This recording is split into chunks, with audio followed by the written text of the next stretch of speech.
Alright, isa pong maaraw na umaga sa inyong lahat mga kababayan. Kitang-kita nyo naman ang araw. Yan mga kababayan. Pasok na pasok sa ating studio. Pasensya na po kayo. Wala pa kasi tayong panggawa ng studio na talagang saradong-sarado at yung soundproof. At mas maganda, bulletproof na rin. Kasi mahirap na. Marami pong manggugurgur.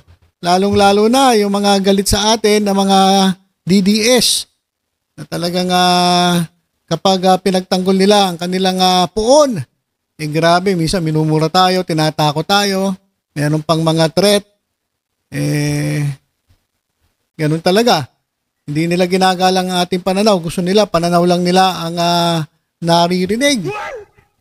Gusto nila, sila lagi ang tama. Kaya yung mga utak nila may tama. Kaya isa pong maaraw na umaga sa inyo. Okay lang yan. Vitamin C yan Okay, so ito mga kababayan, good news po sa mga sa mga lagi pong nanonood ng Quadcom mga kababayan. Kasi yung Quadcom, yan po yung nag-imbestiga sa Pogo, nag-imbestiga po sa mga katiwalian dito sa ating bansa. At miyembro po niyan, etong si Congressman Benny Abante. Ito po si Congressman Benny Abante, maraming pinaiyak na DDS to. Maraming pinaiyak na yung mga keyboard warriors ng DDS. At siya po ay tumakbong muli. Re-electionist na itong nakaraang halalan. At base po sa numero, hindi po siya pinalad. Ang kalaban niya po ay si Joey Uy, yung kandidato ni Yorme's Choice. At gano'n na nga po ang nangyari, nagkabutuhan at lamang po sa boto etong si Joey Uy. Ang problema mga kababayan, eto pa lang si Joey Uy, hindi naman pala lehitimong Pilipino. Ito pala ay Chekwa. Kaya sabi ko na nga yung dyan, yung sa Gedli dyan. Basta lang may mapiling kandidato, hindi tinitingnan, hindi chinecheck maigi kung ano ba to, qualified ba to, Pilipino ba to, o ano ba to, may kakayanan ba to, kasi may kandidato itong grupo nila na na ganyan lang, Kukini Moka. Ano maitutulong ng Kukini Moka sa pag-unlad ng Maynila. At meron pang isang kandidato ron. Kapatid pa naman ni Vice Mayor. Kumakanta, wala naman sa tono. Siguro nagalit yung taong bayan. Hindi ibinoto. Kasi pag kumakanta ka wala sa tono, malamang yung mga batas na ilalatag mo sa Kongreso, wala rin sa tono. Kaya po hindi pinalad. Ngayon, ito naman si Benny Abante ay natalo po sa numero. Dahil mas maraming boto itong Joey Uy na ito, ang problema, siya po ay hindi po nakatupad sa requirements para ikaw ay manungkulan sa ating bansa. Sapagkat siya po ay isang Chekwa. Kaya talagang pro-China pro-China yung grupo na yun Ito, basahin natin basahin ko lang Comelec rejects Joey Uy. At ito mga kababayan, si Congressman Benny Abante ang dineclare na winner. Ayan mga kababayan, so balik Kongreso po. Itong si Congressman Benny Abante. Congratulations! Talagang hindi po natutulog ang Diyos. Idineklara na ng Comelec na si Benny Abante ang nanalo sa Maynila. Bawal ang Chinese official umupo sa gobyerno ayon sa batas ng Pilipinas. Ayan Article 4, Citizenship, 1935 Philippine Constitution. Importante po ang citizenship kapag ikaw ay gusto mong manungkulan bilang public servant dito sa ating bansa. Binanggit din po yan sa Article 4, Citizenship, 1987 Philippine Constitution. Section 2, natural-born citizens are those who are citizens of the Philippines from birth, simula ng pinanganak, without having to perform any act to acquire or perfect their Philippine citizenship in accordance with paragraph 3, section 1 hereof shall be deemed natural-born citizens. Article 6, Legislative Department 1987 Philippine Constitution.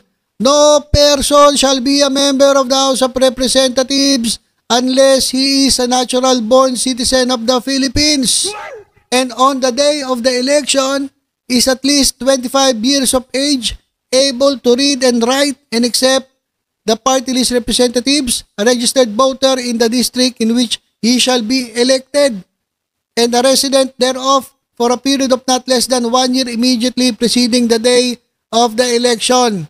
Kaya ang nangyari, disqualified si Joey Uy. At welcome back sa Congress, Congressman Benny Abante.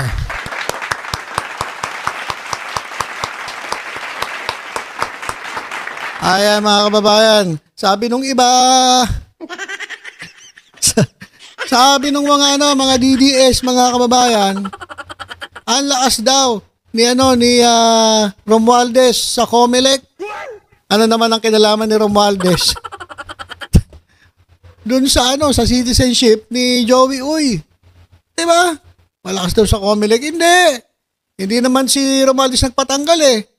Ang Comelec ang nagsabi na hindi niya tinupad ang requirement para ikaw ay maging isang public servant dito sa Pilipinas sapagkat hindi ka Pilipino. Ikaw ay Chinese. Hindi pwede yan. Ano ka? Si Alice Go? si Alice Go ka ba? Nakalusot lang si Alice Go pero ngayon ano nangyari? Nakakulong. Gusto ata makulong na ito ni Joey Uy eh. Gusto mo makulong? At sabi nila, kagagawan daw na naman ni Presidente Marcos. Lahat na lang. Itinuturo nyo kay Presidente Marcos. Mga tulongges kayo. Kaya kayo mga DDS, tingnan ninyo yung dahilan. Hindi yung mag-iiyakan kayo tapos kung ano-ano sino-sino sisisihin ninyo. Kaya po na-disqualify yung inyong kandidato dahil po siya po ay hindi Pilipino. Hindi po niya na-meet yung requirements para siya ay maging isang congressman. Sorry na lang po. Ngayon, ang tanong. Si Benny Abante ba isang lehitimong Pilipino? Apelyido pa lang, Pilipinong-Pilipino na. Galing siya sa lahi ni Prinsipe Abante. Diba? Ano ba yung Ibong Adarna? Diba Ibong Adarna yun? Sino ba gumawa ng Ibong Adarna? Si Balagtas. Tama ba ako? Mali-mali na yung sinasabi ko Pero isa pong alamat. Yan si Prinsipe Abante. At ito po si Benny Abante. I-trace nyo po. Hanapin nyo sa Google.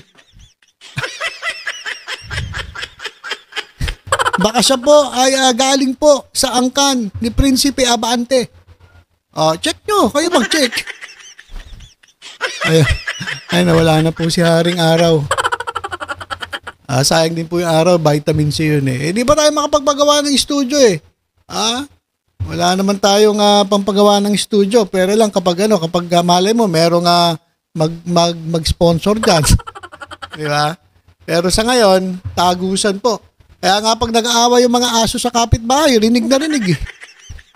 Kapag yung mga kapitbahay ko nag-aaway, nagbumurahan eh. Rinig na rinig. Pero okay lang. Medyo yung mic inaayos ko na lang sa aking mikropono.